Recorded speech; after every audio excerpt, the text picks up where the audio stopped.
Well, g'day everyone. Well, it's just about sundown, as you can see. No sun left almost. The camera makes it look brighter than it really is. Not bad actually, this auto gain control in this camera. So, I've been pulling bits off this blue one. This is the one with the cooked engine, but the good everything else.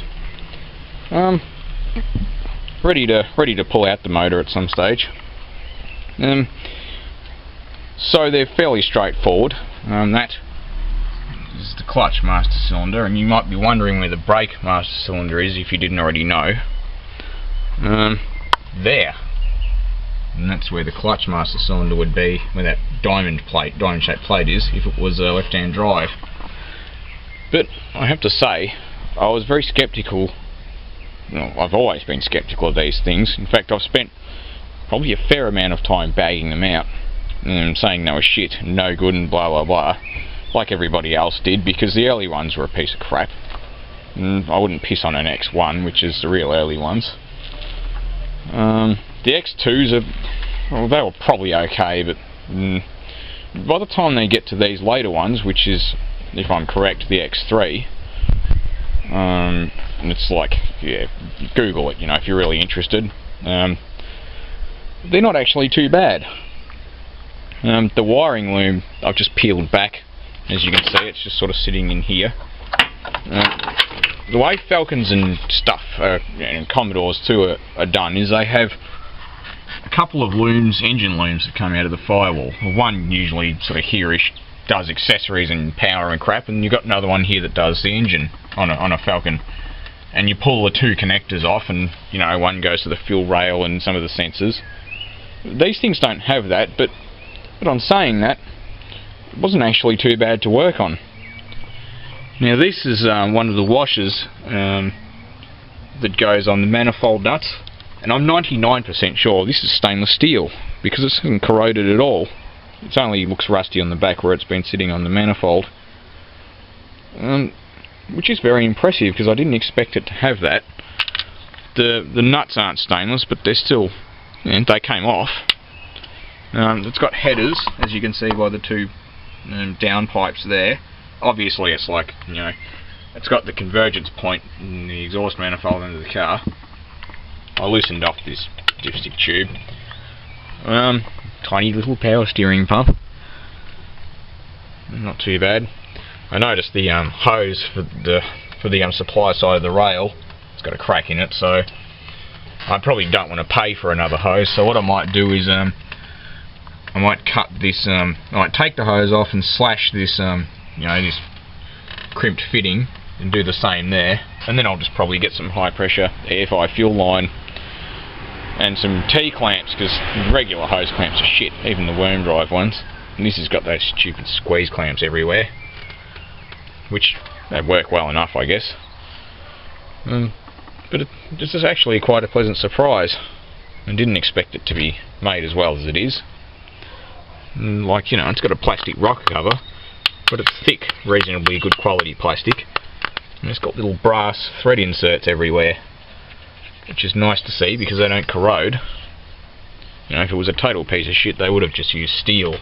They wouldn't have even used brass. And a very strange thermostat housing down there, which is a one-piece thing. Very weird. And I think that's the bottom radiator hose point, and it's the top one. It's plenty in good condition, like I need a clean up, but the radiator hose was original. Got a 90 amp 13.5 volt alternator, which to a cynical me looks a bit like a copy of a Mitsubishi Heavy Industries one. Yeah, like if you look at that, it's very similar to a Mitsubishi alternator, which makes sense because they bought the rights to build early Mitsubishi motors. I'll be doing an autopsy of this motor, so it should be interesting, because this it's got no compression at all. Like, yeah, it cranks over and it just sounds like you've ripped out all the spark plugs. So apparently the original owners had the RSEV come out and said head gasket. Well, head gasket doesn't account for why all four cylinders are totally, you know, down on compression. The other thing is these spark plug boots, I've had a couple of them out, they were pretty well glued in. They're firm to pull out anyway, but the ones in the red car, just to prove a point, I pulled the plastic cover off here, and all 4 of them came out, just with a slight twisting motion. You pull them off. Well, these ones didn't. I had to pull them out, like this boot actually broke. So I'd say it's been really hot, because no, I wouldn't expect that. It's been regularly serviced. Never missed a 10,000k service. It would have been probably due, it still had about 20,000 k's left on the cam belt. It's got, no actually, yeah, it was just due. It would have been just due now. So, yeah, so in 09 it had one timing belt. It's a Gates one too, so you can buy a Dayco timing belt kit for $99. It comes with tensioners and stuff. Water pump, I think, don't know if you have to take the water pump off to do the cam belt. Oh, sorry, rather take the cam belt off to do the water pump or not. But I'll probably whack a water pump on it, and just for fun, I'll probably stick in a sump gasket and yeah, I'm not sure. I'll do a front crank seal and stuff like that. Front crank seal, do the 2 camshaft seals. I don't know how they do the. They'll probably have a Welsh plug or something. So obviously that's a cam angle sensor there, because it's right above the inlet camshaft. It's got what presumably would be a crank angle sensor down there. It's got the 3 pins. So it's probably a Hall effect sensor. And on the other side, you can't really see it, but that's the plug for it. It's got another sensor which is presumably crank angle or something, God knows. So, yeah, and the booster's on the wrong side because it's got a counter shaft that goes under the dash that links the brake booster to the pedal box, which is very strange, but then it works. So it's a metal booster. It's a metal brake booster, which is really largely irrelevant. Only that if you do a master cylinder and it starts to weep, yeah, any car with a metal booster, make sure you seal up the master cylinder, because it'll strip the paint from the seal bore behind the cylinder, and it'll rust, and that'll take out the seal too.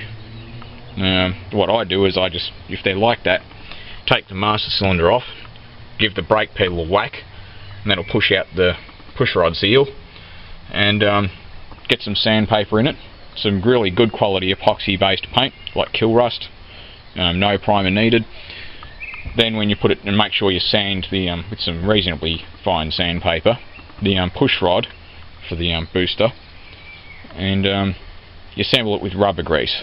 Never use anything but rubber grease unless you enjoy replacing brake system components, because they don't like any petroleum based substance. Rubber grease is based on castor oil. So that's Dave's little update and tip.